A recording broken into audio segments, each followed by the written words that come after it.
Hello, everybody. Welcome in, welcome in, welcome in. Tap the screen, share the live.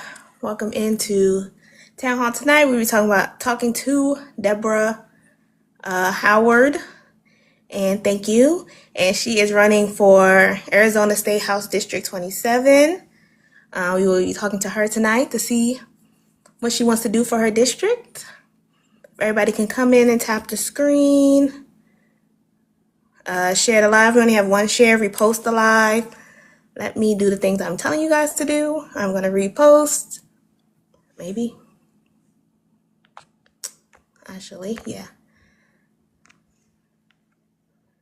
Repost the live. Share the live. Oh, what's it? Okay. Share the live out. Send your daily heart me if you haven't already. Let me get my camera on so I can get my background together.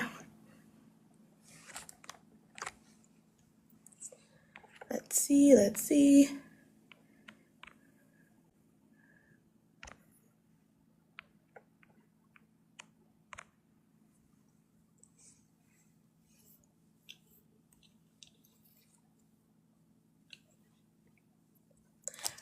All right, welcome in, welcome in. Let's tap the live. We're gonna have 51 likes. Let's go ahead and get up to 1,000 as quickly as possible so we can get on the FYP. So people can come in and hear what Deborah Howard has to talk about for her district in Arizona. I've never been to Arizona, so this should be interesting. Oh, actually I did go to the Grand Canyon. I almost lied. So let's see. I'm gonna save that. All right, perfect. Oh, my camera's kind of dirty.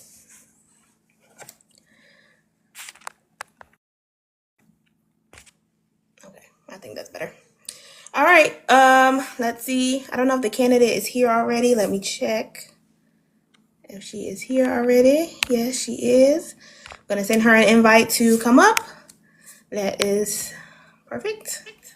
I'm here, and I'm trying to make my camera work. There we go. Okay. There we Yes. go. Make sure you click save. Save. Got it. Got it. Look at Hey, that. how are you? Hi, I'm good. How are you? I'm doing fine. I think this is a victory. I'm not sure I was going to be able to do this by myself, so thank you for being patient. Of course. So let's go ahead and, I think we can go ahead and get started. It's already past 8 o'clock. So, hi everybody. I want to welcome you to Our Vote Counts OVC TikTok Town Hall Live. I am your moderator tonight, Blessings, and we are here with Deborah Howard. And I'm going to tell you, once I fix my camera, okay, there we go. Tell you a little bit about OVC, and then we're going to get started. Sounds good? Sounds good to me. All right. So, Our Vote Counts is a nonpartisan coalition of citizens from diverse states and backgrounds, united by a shared commitment to empowering voters, promoting candidates who stand for integrity, inclusion, and accountability in the upcoming elections. Formed by a collective of educators, veterans, small business owners, students, and community activists, Our Vote Counts represents the strength of unity across geography, race, and ideology. While our stories are different, our mission is the same: to ensure that every voice is heard and every vote truly counts. Through voter education, candidate outreach, and community engagement, we support leaders who are ready to serve the people, not special interests. By working across state lines and elevating local and national issues, we aim to increase voter turnout, inform public dialogue, and build momentum for lasting change. Our Vote Counts is more than a name. It is a promise of movement and a rallying cry for democracy. Together, we are shaping the future, one informed vote at a time. So that's who we are. That's who OVC is.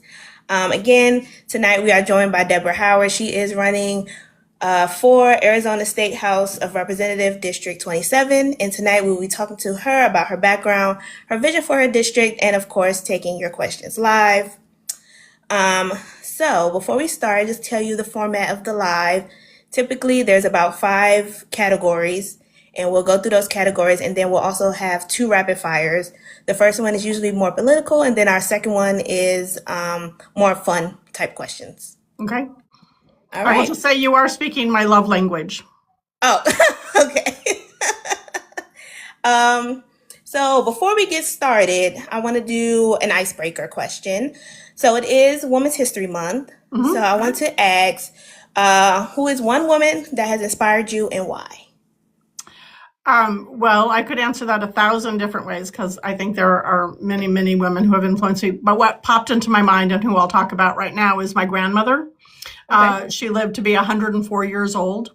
Wow. And I know. And even when she died, I was still taking more drugs than she was. And that was, I don't know, 20 years ago, something like that. But one of the things that inspired me about her, so she was a year older than the calendar. She was born in 1899. And she was a little bitty woman, not unusual for that age, right? That time. But she never stopped moving. I mean, and I remember that. So after my grandfather retired, and they lived in Illinois, and they would pack up the car. I grew up in California, and they would pack up the car as soon as it snowed in Illinois, and they would come and they would spend this winter with us in California. And that was really, I didn't realize it at the time, but it was really pretty special to, be able to have that day-to-day time with my grandparents who live so far away.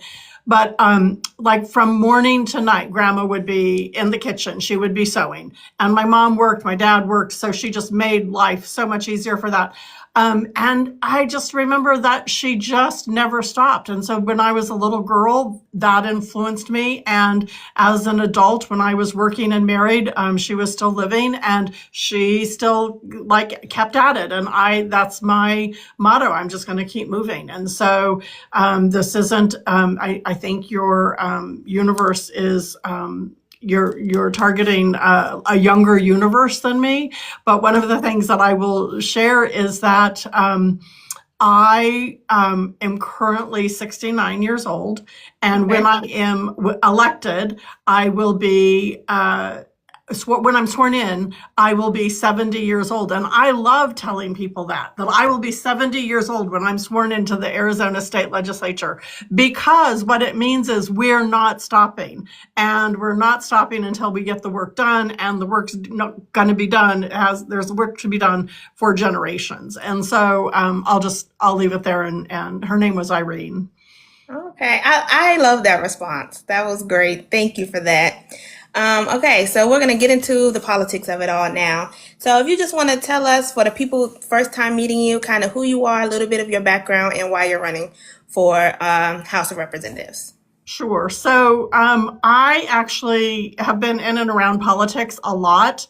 I tell people that my parents hosted isn't the right word, but back in the day, our garage was a polling location. So I just kind of grew up with that as an orientation, that you were involved in civic life and you voted and you participated and you did all those things.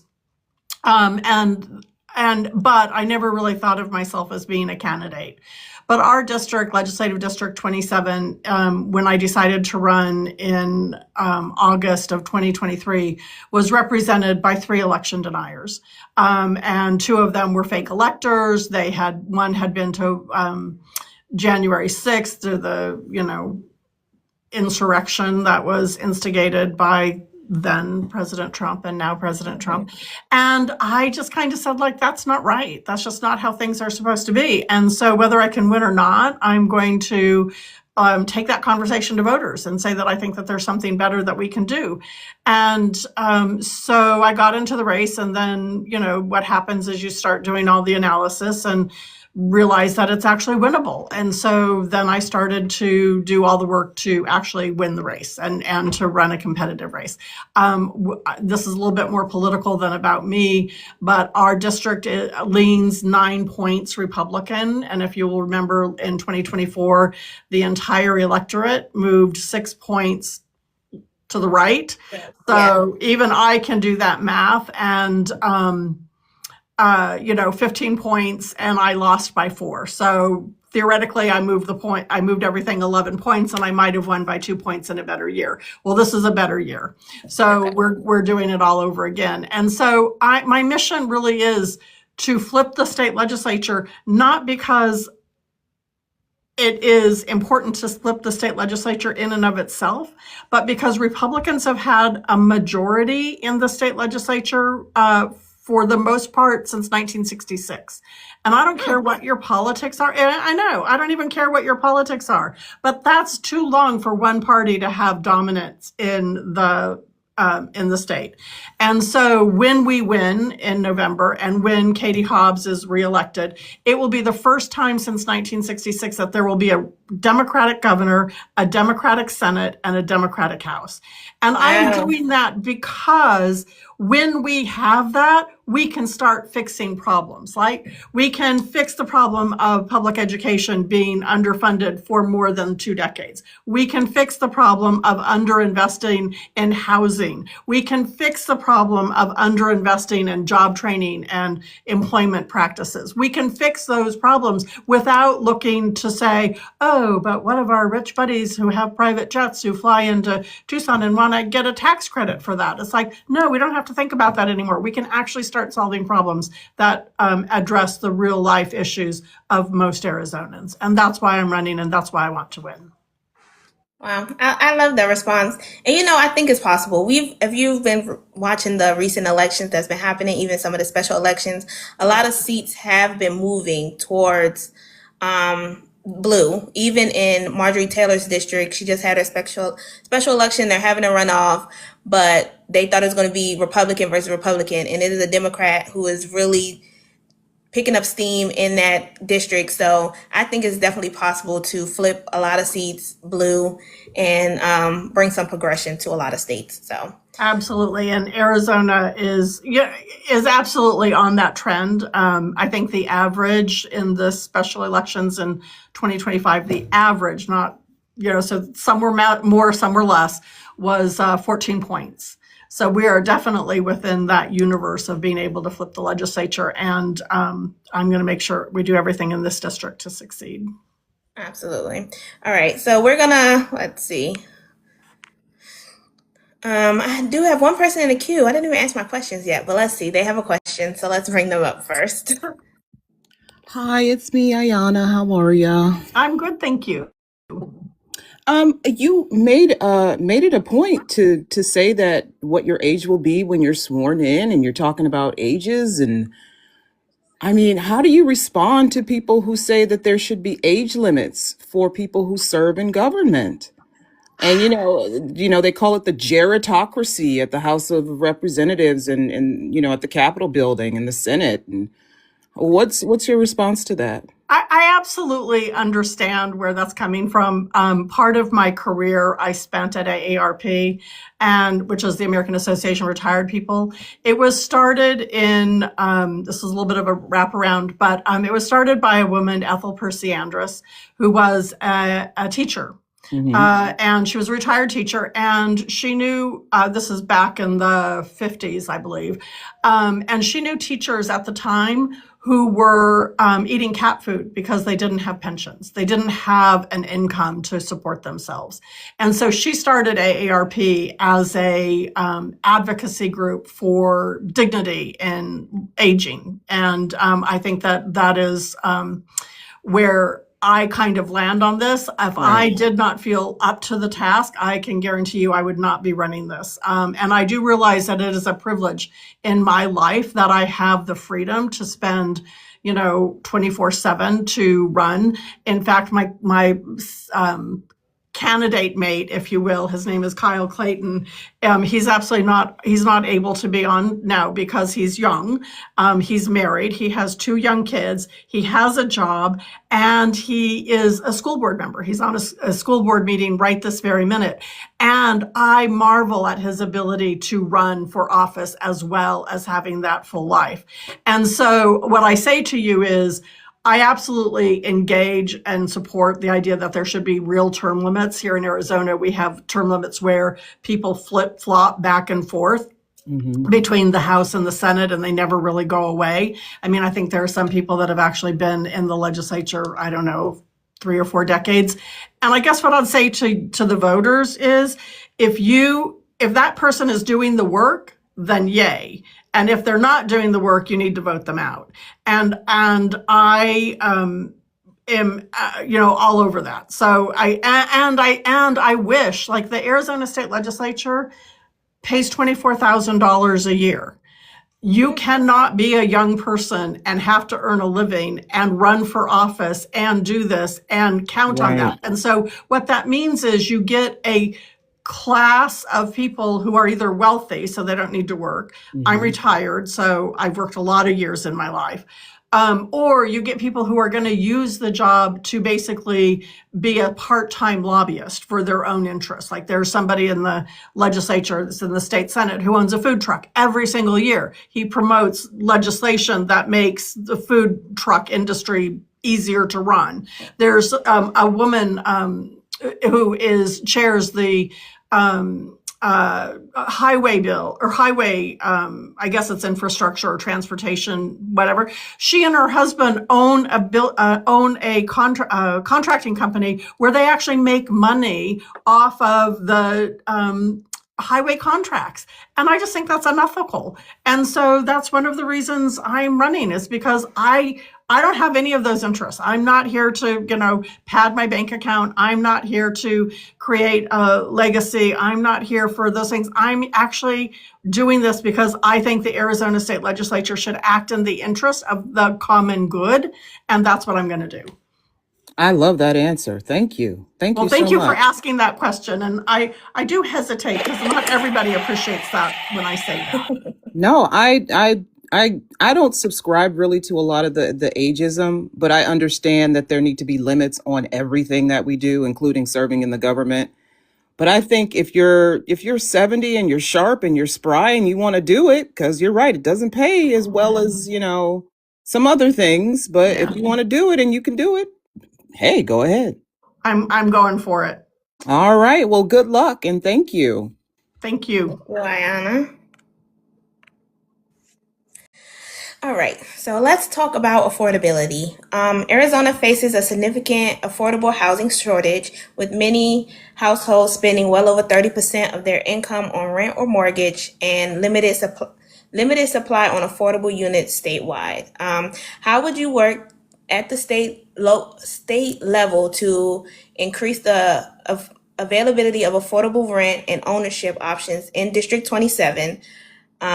Particularly giving zoning and regulation that currently limit housing supply? So I think Katie Hobbs has done a lot. She's done what she can to kind of make that come together. And I think Attorney General Chris Mays has also taken the lead in some of this. She just was awarded, not her personally, but the Arizona Attorney General's office was just awarded $1 million from one rental company that was using the algorithms to up the rent. Right? They weren't increasing the quality of the housing. They weren't adding to the housing stock. They were just using algorithms to say, okay, here it is. If we tweak this way, we can charge more money for rent to these people. So, and there's other apartment owners who are still fighting that lawsuit. But I think she's on the right track. Katie Hobbs just used the housing trust fund. There's the financing of it is kind of goofy, but they are using that to provide resources to first-time home buyers. And then the legislature also just went through an effort to make so you could bypass some of the difficulties of getting new housing or accessory dwelling units, they call them, in some of the communities. So it's a little easier to have smaller units built. And I want to say that it's an issue that hits me very personally. I moved to Arizona in 2017, and I had no expectation to stay here.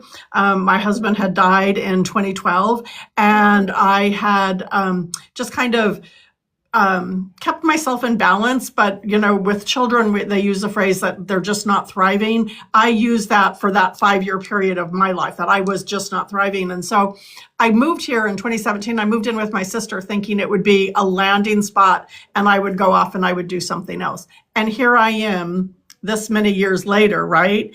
And I still live with my sister. And I look around in our neighborhood and I know that I could not afford to buy a house there. And on my income, I couldn't even afford rent. So I am very fortunate, and I understand very clearly and very personally how challenging it is for housing and housing to take such a big bite out of your income. And it's something, we really have to commit to making that. I mean, housing is a human right. We can't just say, oh my gosh, there's no affordable housing and throw our hands up and walk away. We have to do everything we can to make sure that every person has a safe place to call home. Right. Absolutely. As a young person dealing with the same thing, right? Rent is crazy. And then I'll be 30 this year. And most people by my age have bought their house. Older generations by my age, they've bought their first house already. And I'm looking at the housing prices like, I don't know if I can afford it. I know. I was out canvassing. This was a month or so ago, and young man, he was 40. He answered the door, and there were 4 voters that lived in that house. And he's the one that I was able to talk to, and he said, "Oh yeah, my friends and I we joke about it that 40 is the new 20. Like some people are getting married and they're buying a house and they're having a kid. It's like, no, we're just working and going out and having a beer, and this is pretty much what our life is, and we don't even anticipate that." And it's like, okay, I got it. And it was a lovely neighborhood. He had great roommates. He was doing fine by his thing, but it was also a recognition that that's not a future people see for themselves. And that means they're not investing in their community, right? That means they're not participating in civic life. That means they're not volunteering at the school. That means there's all these things that are not happening that help build a rich and a safe and creative environment for people to call home and for our communities. Absolutely. Community building is definitely something that's going to start lacking if we don't, really figure out how to build families in 2026. Absolutely. Yeah. So I want to ask, research indicates that wealth growth has not kept up with the has not kept pace with housing costs and other living expenses in Arizona, making it hard for single income households to afford basic needs. What specific economic or policy solutions do you propose to improve affordability by boosting wages, supporting job creation, or connecting residents to better paying opportunities in your community? Well, the first thing we should do is stop giving tax breaks to billionaires. I mean, seriously, the Arizona state legislature has given away so much money. I am not a great tax person, but somebody who I trust is, and this is a couple of years old, but his basic line was that the Arizona state legislature gives away more money in tax breaks than we actually keep to run our state and to provide services to the people we're supposed to be providing services to. And I think we just got to stop that. I testified against a bill last cycle where, and I think I alluded to this earlier, where and I believe it passed, I don't know, I think the governor vetoed it, but they wanted to give tax breaks to owners of jets who wanted to bring their jets in and have their jets refurbished here in Arizona, as opposed to having them go to Colorado and having that work done there. And I'm like, no, we don't care about that. Like, absolutely not. I want those tax dollars that they're going to spend for that jet refurbishing. I want that to go to our local community. I want that to go into housing. I want that to go into SNAP benefits. I want that to, I don't want people going to bed hungry. I don't want people going without having a bed to go to sleep in. I want us to create the environment where those things are not considered extravagant compared to the tax breaks that we give away. And that's just one example and kind of top of my head, but there's a whole slew of them. And it's always made under the, rubric of, it's a jobs bill. If we don't do this, then those jobs are going to go to Colorado. It's like, well, I think all together I should look this up so I can be correct, but whatever the employment is in jet refurbishing, it is negligible compared to what that money can do in our communities. Absolutely. And I have a question. I don't know much about Arizona and what the jobs look like in Arizona. Is Arizona, do you see people moving to Arizona to get jobs, or is the It job? is one of the fastest Okay. growing states in the nation. Okay. Absolutely. It is, and it has this reputation of being affordable. It is no longer affordable. That is no longer okay. It used to be called, that like, oh, it was cheap to live here. It's not cheap to live here. Mhm. And there's just all sorts of dynamics that are changing the economics of our state, and it requires us to be upfront about that. Like there are serious problems that we need to fix. You've named some of them, but none of them are unfixable. They're only unfixable if you say, no, that's not important, and we're going to put all of our resources to do something else. Absolutely. Thank you. If anybody in the chat would like to come up to ask a question, you can, or you can also put it in the chat and I will read it out. So we're going to go into healthcare. So many families in District 27 struggle to find affordable healthcare providers nearby. What policies would you support to expand access to primary care and clinics in your underserved community? LD27 actually has a really great healthcare system. We have Okay. some of the public health system called Valleywise, and we also have one of the clinics for the federally qualified health centers, Adelante Healthcare, providing services and healthcare to well, to everybody, actually. I mean, anybody can get their healthcare through them. So the access to healthcare is actually pretty solid. What's not is the cumbersomeness of how difficult it is to get in to see your doctor. And that every single, being 70, I can say this, I have more than one doctor. And having those doctors talk to each other, and it's like, oh, well, I just had this test, and how come I have to have this test for you too? Because that's ridiculous. And so there's a lot that can happen to make healthcare better. Where there is real problems in the state is access to healthcare in rural communities. And the big, bad, ugly, horrible, horrendous bill that was passed by the legislature in this last administration is challenging healthcare beyond the stretching point. And so it's up to the state to figure out where that is. And I say I'm not good about dollars, but I keep coming back to this. The truth of the matter is, a friend of mine often says, show me your budget, tell me how you spend your time, and I'll tell you what your values are. And I think as state legislators, we have to invest our time and invest our money in those things that we truly value. And if we say we value affordable healthcare, and we value affordable healthcare, and we value accessible childcare for families, then that's where we need to put our money. And that's why I'm running, and that's what I expect to do. Okay, thank you. So you say that your district has pretty good health care. So We're what in about an urban center. okay. We're a Phoenix suburb. Okay. So within healthcare, we know mental health is a challenge, and substance abuse, we want to say substance because of TikTok languages, is a growing concern. So what policies would you support to increase the access to mental health and substance treatments in the district? If you don't have any already, because you did say that they have a pretty good Well, healthcare. there's always a threat, though, right? Yeah. Because the woman I'm running against actually has sponsored a bill this cycle that healthcare services would not be available in public schools. That Oh. all you need for mental health is a good night's rest, exercise, and nutrition. And that's it.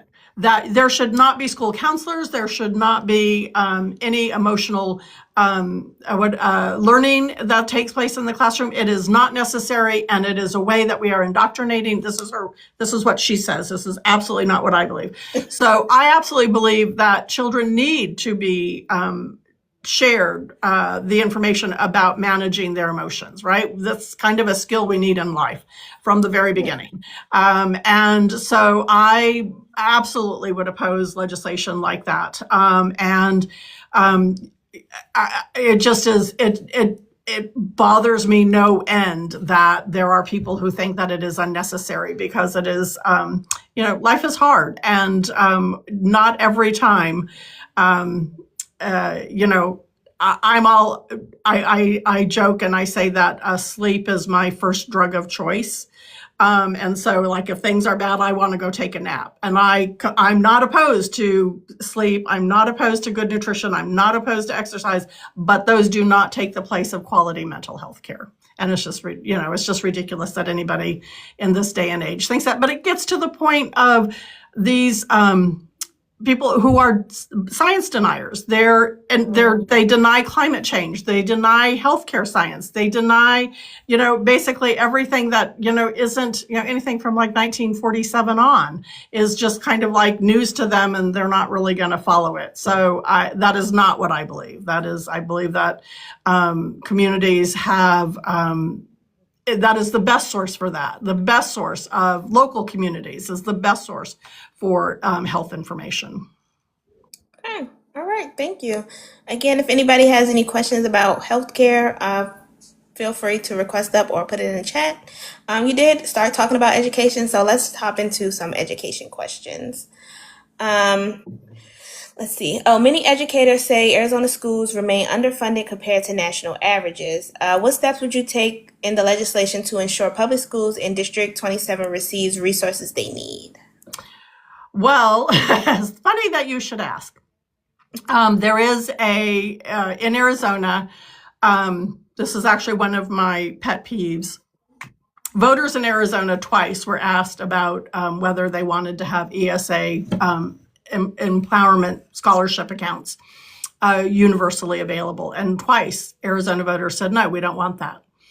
The state legislature and the former Governor Ducey, said, we don't really care what the voters want. We have an agenda and we think that this is a good idea. And so we're going to expand universal vouchers and we're going to do this.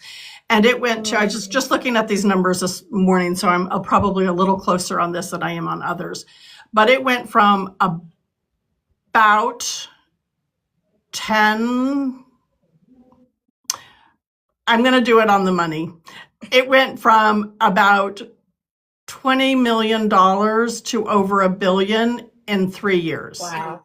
And it is the only program in the state budget that is not capped. Like every other budget, every other line item in the budget, like only so many people can access this. This has no cap.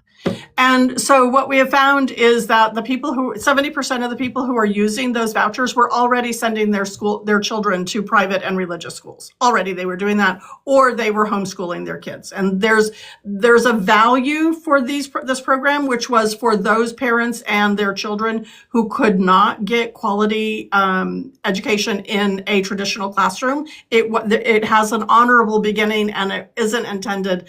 Everything that I'm saying is not intended to dismiss that at all. But it is intended to say that it has become a handoff to wealthy families already. And we need to put it into that. And then that's not even counting the fact that it's being misused. So families are using it to take a vacation to SeaWorld, and they call it like an environmental class, something, whatever. There is evidence that people have used it to buy fancy jewelry. They're $700 Lego sets. I mean, the abuse of the system is just pretty stunning. And there are no guardrails. So Arizona, and you are right that Arizona has underfunded teachers. They are like 49th in the state. This is not original. I have a friend who says, people want to get grumpy at like Doak, California by Arizona. He said, well, nobody's worried about, making it, Mississippi, where they really don't pay. I don't know. I mean, I can't even say that because I think Mississippi's lovely. But anyways, there's that whole thing, right? And so the first thing that I would do is I would rein that in. And here's a truism, right? One of the things that makes a public school public is it takes public dollars. So if you are taking these ESA vouchers and you're taking students that come with these ESA, you are now a public school. So now let's have open meeting laws. Let's see what your curriculum is. Let's hold you accountable to the same testing and rigorous requirements that you hold the traditional neighborhood public school to. And once you do that, I think you'll get some grifters who will go away. So that'll pull some money back. And then you put guardrails in that, like, okay, here are approved expenses. If you are buying something that's outside of these approved expenses, that's a different story. And so we can start to create some pieces of that to rein that back in. So I started this little rant because the Arizona voters had twice said that they didn't want ESA vouchers. Well, now they're going to have a third chance to vote on them because public school advocates, of which I count myself one, are putting forward a reform initiative that would capture and rein in some of the worst abuses of that. And I think it's absolutely necessary. But my point is, and I think this is something that I care a whole lot about. Yes, we have to get the signatures to get this on the ballot. I will talk about it at every campaign event and encourage people to vote for it. And I will tell them that that is not enough. We also have to flip the legislature. We have to vote out every single person who has allowed this program over the last 3 years to run rampant and decimate our school budgets, because they have it in their power right now to make these changes. They are choosing not to do that. And so we cannot put it on voters to say, fix this problem for us, and then put the same people back in office who caused the problem in the first place. Absolutely. That's so true. So many students still struggle with learning gaps after the pandemic. What strategies would you support to help students catch up academically and succeed? Well, one of the things I absolutely wouldn't do is cut mental health funding in the schools. And, I was thinking about this the other day, and I have to say, I don't have a great answer for that. I don't know what the right answer is. But I will say that I moved to Arizona in 2017, and I got involved in politics in 2019. And in 2020, of course, everything closed down with COVID. So I moved to Arizona. I was retired. I live with my sister. I know 5 people in our neighborhood who were her friends for 30 years, right? And so I sort of feel like I have that relation with those students who were, they were in school and they were starting to make friends, and then everything shut down and everything is now by Zoom and they have to do that. And so I kind of feel like I have that same, like, I know these people on my screen, but I don't know them in the same room with me, right? Like, They don't know that I talk really loud. They don't know that I talk, there's these things that we're just like, we don't have that same thing. So the thing is, what would I do is I would give them the support they need to figure out what they need to move forward and to recognize that it was a loss. It was like, and that is a good life lesson. My husband died in 2012, and I had cancer I was diagnosed with cancer in 2018. And, there's just layers and layers and layers of grief. And I think that going back to the mental health question, right? That's not solved by exercise, sleep, and nutrition. And naming it is an incredibly powerful statement that once we name it, then we can solve it. And so I would very much support that. And I feel, I'm going to be 70 when I'm sworn into the state legislature, but I relate to those students who had their high school years interrupted by COVID. I get that. I was making friends in Arizona and we all moved on screen, and it's kind of awkward to get to know those people now in real life. Yes. Yes. I moved also during the pandemic. I moved in 2020 to the state I'm in now. So it was definitely a challenge moving, starting a new job, trying to figure out who you work with, and then you come back to the office and you're like, who are these people? You know names, but you don't know faces. And right. Yes. And I think that for children, it's complicated because they don't have those social skills to begin with, right? They're Right. navigating that. That's a learning skill. And then we're layering on, making it even hard. Tell me what state you're in now. I'm in Massachusetts now. Okay. Yeah. Excellent. Yeah. So I do think that, we were all stuck like that. We all, and parents, oh my gosh, I do a Tuesday town hall, and sometimes there's 3 people on it, and sometimes there's 15. It's not huge, but we had a teacher on who is now retired, and I asked her about teaching during COVID, and she said, "Oh my God, it was, on the one hand, it was great because you could know what every student was doing. They were right there. You had evidence of what they were working on, and you could do that. And on the other hand, it was really hard for all of these other reasons. You're managing a new technology while you're trying to integrate a lesson plan, while you're trying to manage a square on a screen. And, anyway, so she kind of went off that. But she said the other thing that was really hard is when COVID, we went back to the classroom. And the administration said, "Oh, all of those skills that you integrated into the classroom during COVID, you can't use those anymore. That's not part of and she was so frustrated. And, she's retired now. So she said, I can just tell you, I did what was right for my kids. And there we are. So. Yeah. As we were talking about your teacher friend, Arizona faces teacher shortages. So what policies would you support to attract and retain qualified teachers in your district? We don't actually have a teacher shortage. We have a shortage of teachers who will continue to work for less than poverty wages, right? There's a lot of educators. Yes. There's a lot of educators in Arizona. And the first thing that you can do is you can pay them a living wage, right? Yeah. I have a friend on the campaign. Her sister was a teacher. She's retired now. She was a teacher in a Title I classroom, Title I school, her entire career. She's retired now, and she still has school debt.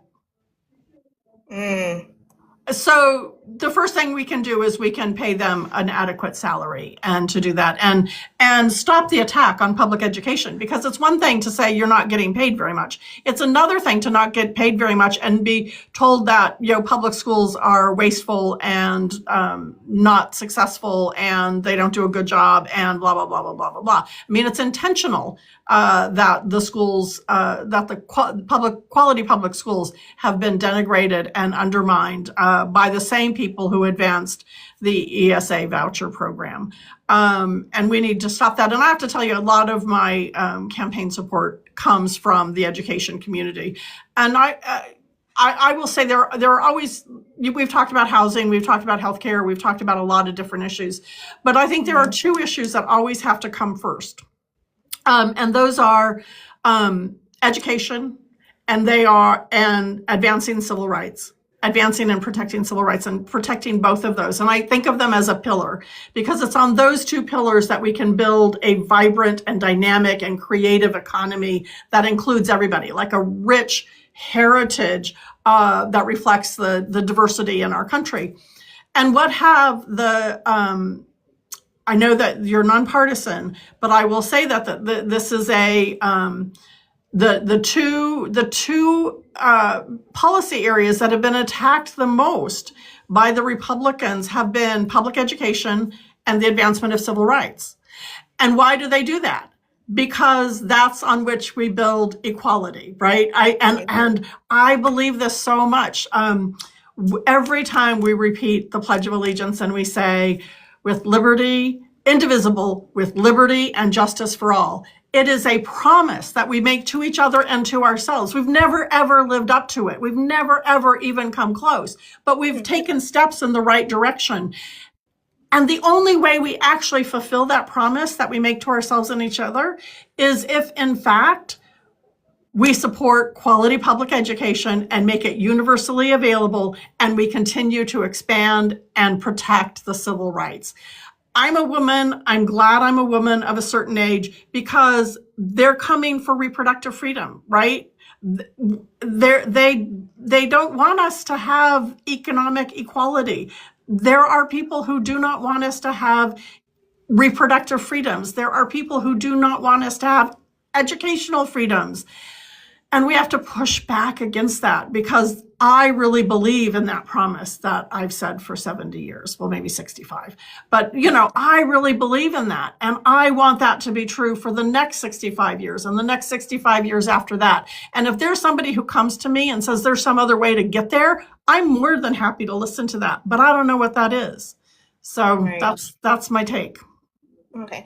I have a question. You talked about reproductive rights. It wasn't one of my questions, but I don't know Arizona's stance on reproductive rights, and has that come up as far as putting a bill forward and legislation to protect women's reproductive rights in Arizona? Absolutely. We have so last cycle in 2024, when the Dobbs decision came down, Arizona had a law in our Constitution that was predated statehood. And it basically said that abortion was not possible. You want to say AB for TikTok? AB, off the table. Okay, got it. Thank you. Sorry. And our Constitution, though, had a woman's right to reproductive freedom. So they were in conflict with each other. So Arizona's advocates for reproductive freedom put forward an initiative, much like the school advocates are putting forward a reform initiative. And they basically would put into the Arizona Constitution the right for reproductive freedom, that it would be a decision, a woman would always have the opportunity to make the decision that's right for her and her family with her doctor. And I said the same thing about that initiative. Yes, we have to get it on the ballot. Yes, we have to pass it. And we also have to flip the legislature, because if you don't do that, the same people who wanted to leave in place the pre-statehood ban would come after the rights that we were just advancing. And that's exactly what happened, right? Attorney General Chris Mays just last month, I think, was deemed correct in that the Constitution, what was passed by voters, does in fact guarantee women reproductive freedoms.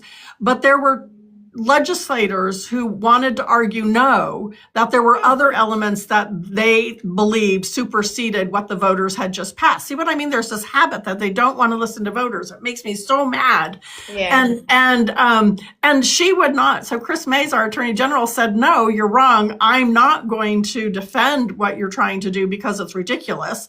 They defended it themselves and just lost. But this is 2 years later, after voters made it very, very, very clear. Every county was supporting this. Anyways, and so it just is so irksome to me that, because really in a democracy, voters are really supposed to get the last word until the next election. But you don't get to keep following after them and go, oh, no, they really didn't mean it. Oh, no, they really didn't mean that. Oh, no, we really did mean it. We're serious. We know what we're saying. Absolutely. And I think other states also were having that same issue. Maybe Florida and I think Missouri as well, where they voted for better reproductive rights. And the legislator were like, no, we don't think you voted correctly. So they're trying to change it and go bypass what the voters actually want. So, yeah, absolutely. We're going to jump into a little rapid fire. This will be our first one, and this one's the more political one. So, one word to describe your leadership style. Facilitator. Okay. Biggest issue facing your community right now. Affordability. All right. First bill or policy you will prioritize when you get in office.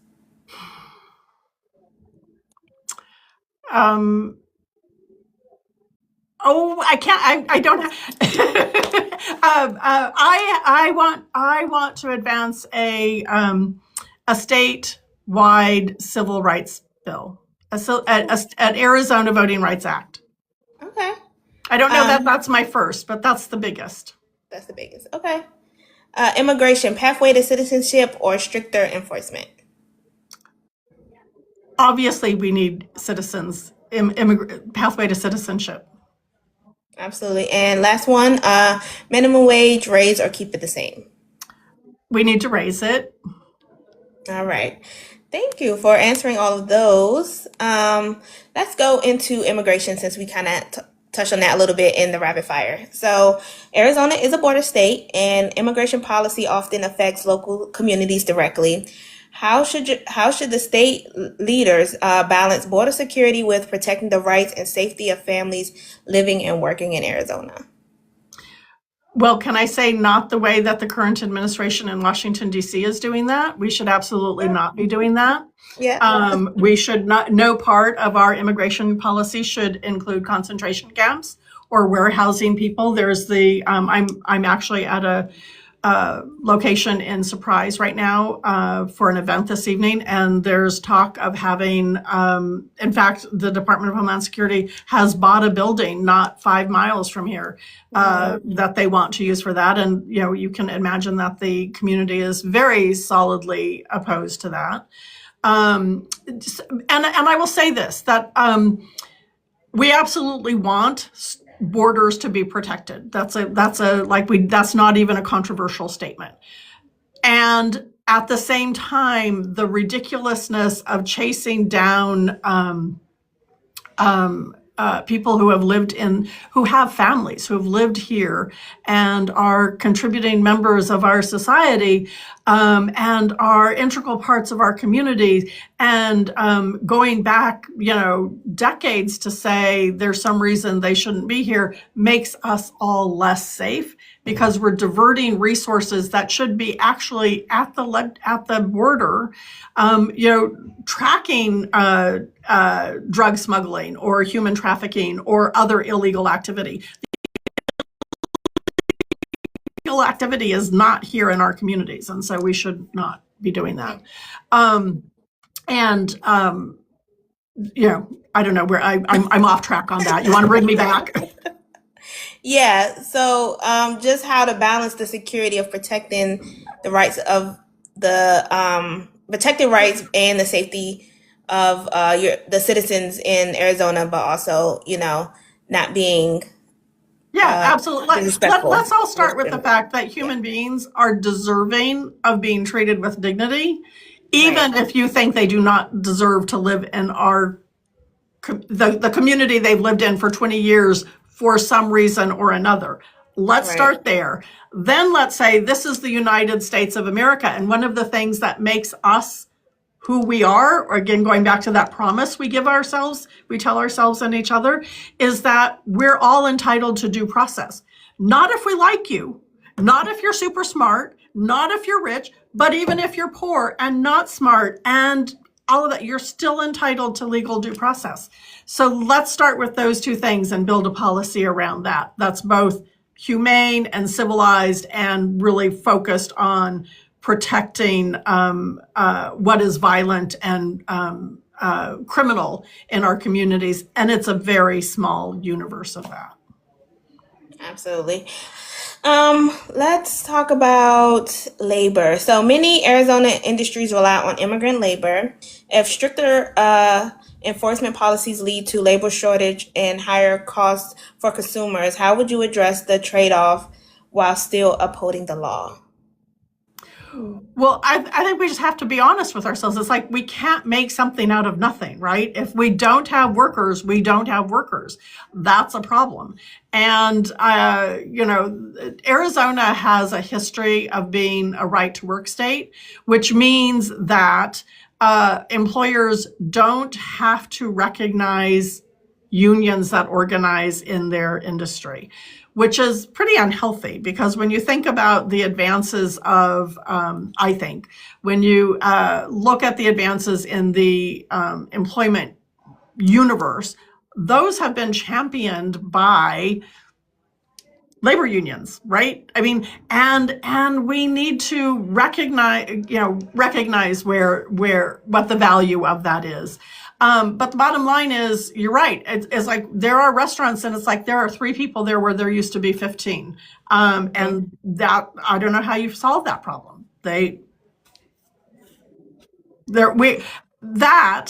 So lack of labor and the cost of groceries, right? And now the cost of energy going up because of the attack on Iran. We're going to see business communities decimated, that they're not going to have staff. They're not going to have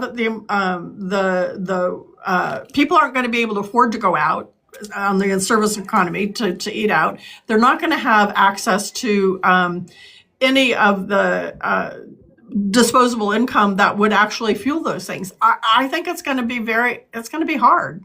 I think it's I think it's going to be tough. It's like one of the tougher issues I've come up with.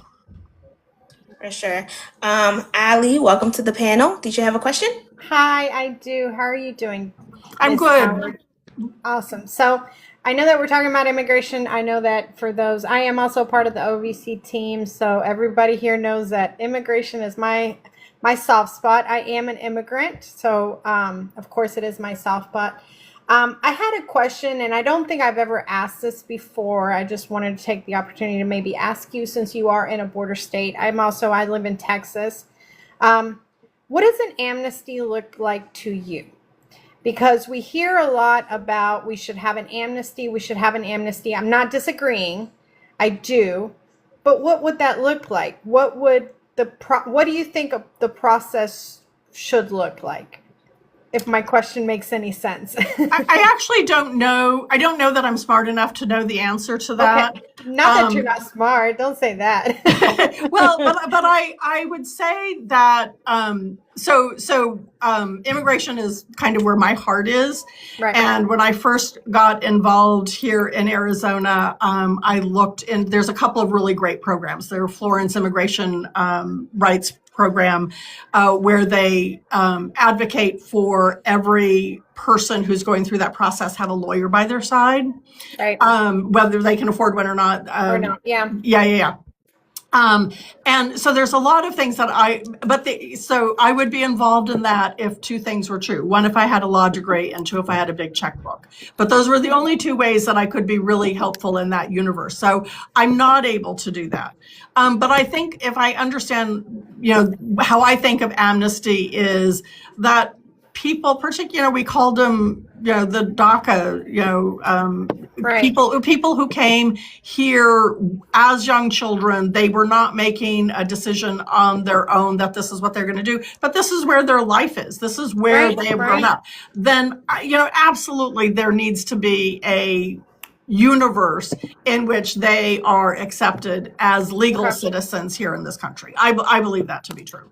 And at the same time, when I just get so frustrated with this, because there have been efforts to have immigration reform, and there are people who have advanced, immigration reform that I think is good and immigration reform that I think is bad.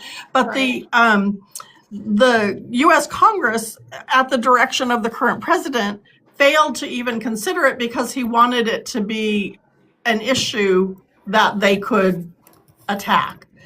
And I think that's abusive. I mean, I just think it is just not how government is supposed to work. And, I guess I sound a little bit like a Pollyanna, that I really do think government is supposed to work for the best of us. And so that's what I would say. I don't know exactly what the best of us looks like in that world, but that's where I would want us to be going. And it gets to, it is an employment issue. It is a, a workforce capacity issue. And I think we're going to be hurting, and we're hurting ourselves. And that's the stuff that it just doesn't make any sense to me. I agree. And the reason I ask is because we do use amnesty as a word, and I don't think anybody is able to really explain what an amnesty would look like, because the one that happened in the 70s and the 80s is not essential to what the society looks like today. We have families that are 30, 40 years here, have homes, have businesses, Right. have their children have gone through college, they have their homes, they have their businesses, and there hasn't been a solution. And I think that those should definitely be a priority for that. So thank you for that, though. I wanted to get your opinion, since you are a border state like I am. Yeah. Awesome. Thank you so much, Ms. Howard. I appreciate it. Yeah. I love this conversation. Thank you. Thank you. Thank you for coming up and answering your question. If there's any more questions, feel free to put them in the chat, or like Ali did, you can request up and she'll take your question. Let's go into democracy. You kind of spoke about civil rights and something you said about voting rights that you will propose when you become in the legislature. If you want to expound on that, that would be great. Sure. So one of the things that I realized is that there's no guaranteed right to vote in the U.S. Constitution. It's sort of like it goes here, goes there, whatever. But here in Arizona, and other states have done this, is you can pass a Voting Rights Act. And you can say that we do give ourselves the right to do this. And then it's done, right? We can do that. And I look at it as really a lot of, and I haven't thought it through. I did state I'm not a lawyer, so I don't have it. I don't have it in my back pocket. Yeah. But basically, it is that all of the manipulations that those people in the legislature are trying to enact that would make it harder to vote. Particularly if you're a minority, if you are marginalized, if you live in a rural community, all of those things that they are wanting to do to make it harder to vote. If you're a woman who's been married and your birth certificate doesn't match your married name or your voter registration name, like all of those things, we would get rid of that. We would say, like, here is a level playing field. If you're eligible to vote, if you're a citizen and you're eligible to vote, you have a right to vote, and that cannot be taken away from you. And that voting has these components to it, and we do this, and kind of go through all of that, and getting away from the cowboy of sitting outside the polling.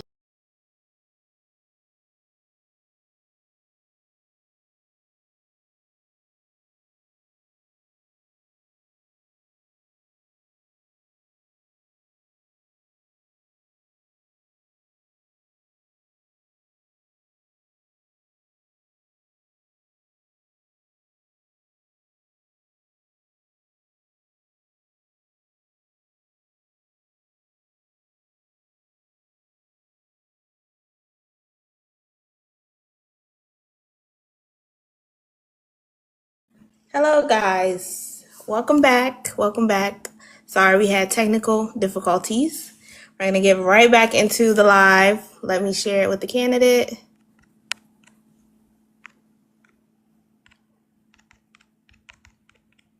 Go ahead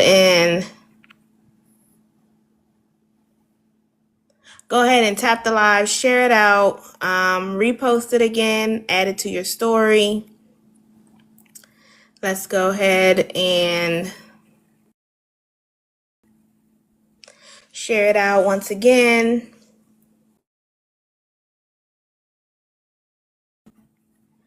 Go ahead and share it out. Let me get my camera back on. These phones, technical difficulties, they always happen. Oh, where's my camera? Okay, there we go. Let's get the camera back on. Welcome in.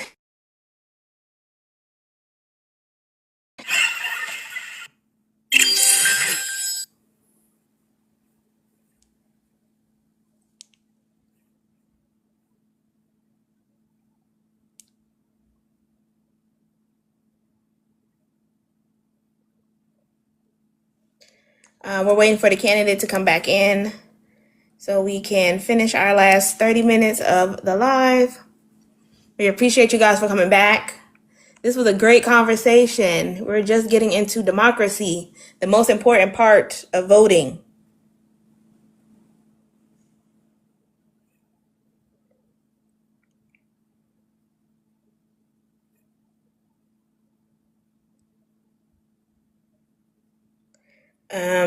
Sorry, guys. All right, there we go. I was like, why is my camera not saving? Okay. Let's see. Is the candidate back in here? Not yet. Okay. Thank you. I vote counts. Thank you. We were just talking about democracy and voting, which is why we are here. That's the most important part of making your voice heard, your vote counts. That's hence OVC, our vote counts. Making sure your voice is heard at the ballot box, the most important part. Let's see. We have a guest coming up. Hello, Sianka. Did you mean to request that? Yes, because, oh my gosh, I was like, bloop. I was like, oh no. Reset your gift goal host, please. Have you reset the gift I goal? really love her. Yes, me too. I really love her and I enjoy her. And I wish there was a way where we can be a perfect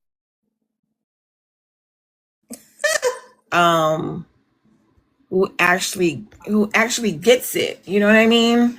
Yes. Who actually gets it. And I know we're like, well, we don't want older people there, but with her wit and her mind is so sharp, like my mom. But me personally, I'm just scared that with people of that age, with the stress that comes with it. Because Okay. you know what I'm saying? Because us humans, we don't know how to behave. Okay, we don't know how to behave. You know, and we Yeah. were stressed. We were stressed. Anybody else? It's this society. You know. Yeah. I think too, having older people can bring wisdom, right? Yes. Excuse me. When you're young, you think you know everything, but you have life experience teaches you things. So I think having a mixture of multiple generations in legislator, I think is a great thing, and I think that really does help be well-rounded, right? Because there might be things younger people might think about that an older crowd might not think about, or things that older people may need that younger people aren't thinking about because they just aren't at that age or have been through that process. So Right. yeah. I want to know more about the voting rights that she was talking about because Yes, we're gonna get right back into that because that was I I was like, intrigued. what? You know, it's so many things. And I wish that we had time to, do that in school. But here she is. So I just want to keep you company so you won't be Hi there. I don't know what Hi. happened. I got cut off. No, And that's then fine. We had a technical difficulty, but we're back, Oh, so I we can see. finish your town hall. Yes, we're Okay, sorry there for we that. go. There we go. I'm back. It's Sorry. I Deborah. didn't know how that worked. I'm sorry. No, you're fine. We were just discussing what you were talking about with the voting. If we can jump back into that and the voting rights of Arizona. Tianka was in the crowd listening, and she was very intrigued and very interested in what you had to say about that. Yes. Well, I wish I could be, I wish I was as smart about that or as articulate about that as I am about others. But it's just something that I really believe has to be done to take it out of the controversy, right? We just have to, and I say that, and at the same time, I realize that, in 1965, we passed the American Voting Rights Act, and they've been chipping away, people have been chipping away at the rights that were granted then and never really made true. But I think we just have to keep pushing forward and forward and forward and forward until we don't have to think about it anymore. And to advance that. And in Arizona, we have 22 federally recognized tribes. And so Wow. there's a level of complexity there. They are their own sovereign nation, and they didn't have the right to vote in American U.S. elections, I'm going to say, until the 1950s. So there's this long history of, excluding people who by all rights should not be excluded. Right. And so I just think we have to, I want to do the hard work. I want us to, roll up our sleeves and get down to business to make things better so we can put aside some of the problems that we've just been kicking down the road. Absolutely, because like I was telling Blessings, I wish that in high school and even in elementary school that we can go through everything of the Constitution, because I did not know that. And you would think with indigenous people who were here first, right, would be, come on, Americans. That's why I wonder, what do they mean by American people? Like, which American people are you talking about? Yeah, I mean, at one time it was white men, and then slowly we've been opening that aperture a little bit at a time. And I, truthfully, I never thought that it would be as regressive as it is, but it is. And so, we don't fix that by pretending it isn't what it is. We fix it by calling it by its name and saying, what are the tools at our disposal that we have that we can fix this? Absolutely. Well, thank you so much, Miss Deborah. I wish you more luck Thank you and so much. I guess I want to call out to anybody, those who are listening, that if you're here in Arizona and you're in Maricopa County, get involved. We have a meetup every Saturday. We canvass in the morning, and there's a meetup. You can find it on my website on the events page. It's not scary. Like, seriously, like, you've heard me talk for an hour now. You know I'm not scary. you're not scared. Miss Deborah did not bite off Blessing's head. She's still here. She's I'm fabulous. still You guys asked here. some tough questions, though. I'll give you that. It's Oh, not she's a it's tough simple cookie. fluff. She's a spitfire. She's a tough cookie. But thank you so much, Miss Deborah. You take care and don't stress over us. I know us human beings, we are very stressful. We are very stressful. Yeah. Just take it one day at a time. And thank you for the fight and everything. Blessing, you dropped me down. Thank you so much. Thank you guys. Thanks for the invite. I appreciate it. Thank you.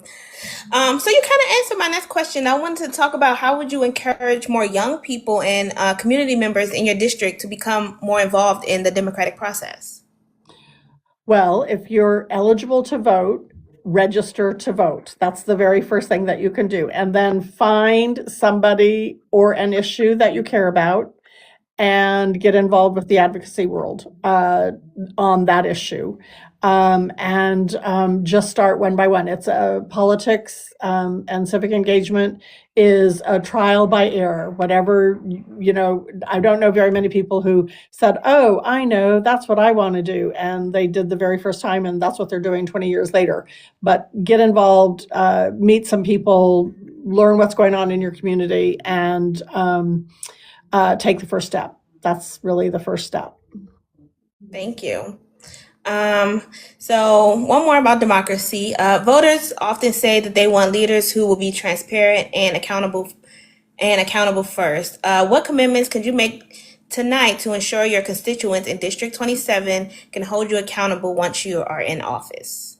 Well, one of my taglines is I'm a leader who will listen, because as I've repeated over and over again, is that the current people who are representing this district tend to ignore what the voters have to say. And so I very much want to be a leader who will listen to the voters and be accessible to them. The civil behavior sometimes is lacking here in Arizona, that there are some members of our legislature who won't meet with people who have a different opinion or a different party registration, and I absolutely won't do that. I will absolutely meet anybody who wants to meet with me. There we are. I mean, we have limited space-time continuum, but you want to get in to see me, we will find a way to make that happen. And then the other thing on transparency, there's a few things that I have run up against in Arizona, and I was working on a project, and we filed, 60 or 70 Freedom of Information Act requests, and fewer than half were ever answered, and not one was answered in a timely manner. And I just think that that's just appalling. Like that is just unprofessional. Nobody should be able to get away with not doing their job at that level. So I basically would like to strengthen the expectations of what Arizonans can expect from their state legislators. Okay. As respect to transparency. Absolutely. And before I get into my closing questions, we're going to do one more rapid fire, and this is the more fun one that we do. Okay. So, morning person or night owl? Morning person. Okay. Favorite state you've worked in: California, Arizona, or DC? Oh, I would have to say, I would have to go to California for the beaches. Okay. Oh, that's one of my questions. So the beaches or mountains? Beaches. Beaches. Favorite public park? I know Arizona and California have a lot of national parks. So favorite one? I don't know if it's my favorite, so I feel like I'm cheating on some of these questions because my answers are longer. But one of the things I want to hike the Appalachian Trail. Okay. And I don't know that that's actually a part. I don't think that falls into the category, but it's like, so going back to my grandma, it's like my grandma hiked out of the Grand Canyon when she was 80 years old. Wow. And so like, I just think that's in my future that I'm going to hike the Appalachian Trail. Okay. Would you rather travel back in time or into the future? Oh, you know what? Oh, I would have to go back into the future, because if you go back into time, because then you have the potential of changing the future. Mm, very true. Last one, pizza or tacos? Tacos. Tacos, absolutely. I'm sure Arizona has some great taco spots. We do. In fact, it's a joke. A friend said, Kyle and I are turning in our signatures to get on the ballot next week, and we're going to celebrate, and we're going to go to a Mexican restaurant. And a friend said, "So why is it that every time we celebrate, it involves tacos and margaritas?" Can't go wrong with tacos and margaritas. Okay. So, if anyone, I know we got cut off earlier, but if anyone in the chat would like to come up to ask a question, or if you want to put it in the chat, now is the time. I'm going to start going into our closing questions. But again, if you want to, feel free to request up or put it in the chat if you have any final questions for Miss Deborah. So let's go into our closing questions. If you're elected, when you're elected to represent District 27, what will be your top 3 priorities in your first year in the Arizona legislature? Education, healthcare, and I want to say childcare, but it could go to housing. All the issues that we've already talked about. Yeah, yes, absolutely. You gave great answers for all of those, so I can see why those are your top for sure. Arizona's legislature includes leaders with very different political views. How would you work across party lines to deliver results for people in District 27? Well, here's the good thing. Like when you actually strip away the partisan packaging on some of these things, Arizonans have a really strong sense of cohesiveness. Like, Arizona voters don't like ESA vouchers. That's like 70%. There's this great organization called the Center for the Future of Arizona, and they have historically done deep public opinion polling, and they don't even put anything on the chart that doesn't have 70% agreement. And you know what they agree on? They agree that housing should be affordable. They agree that there should be great public neighborhood schools. They agree that childcare is an important asset to community and employers. We agree on so much. And so if we can strip away the partisan culture wars that have really driven so much of politics here in Arizona, we're gonna have an easy time of it. I mean, there will still be some people who will come kicking and screaming into the future, but we have the voters are on our side. Everything that we've talked about, voters support. They just haven't heard it from somebody they're willing to vote for yet. Absolutely. And finally, what would be your message you would like to leave with voters tonight about why you are the right person to represent your district and how you will serve your community when you're elected? It's really very simple. One is, I will trust the voters to tell me what they believe is important, and and I will do my job and do the hard work to advance those policies. I will not rely on magic. Absolutely. It's just hard work. It's just hard work, right? Just name the problem, figure out who has solutions, get them in the room, figure out where we have agreement, and start there. Absolutely. Thank you. Deborah, I want to thank you for tonight. This has been a great town hall. We're going to start wrapping it up. So if you want to just give everyone how they can support you, any social medias, your website, if you have an Act Blue, all the information.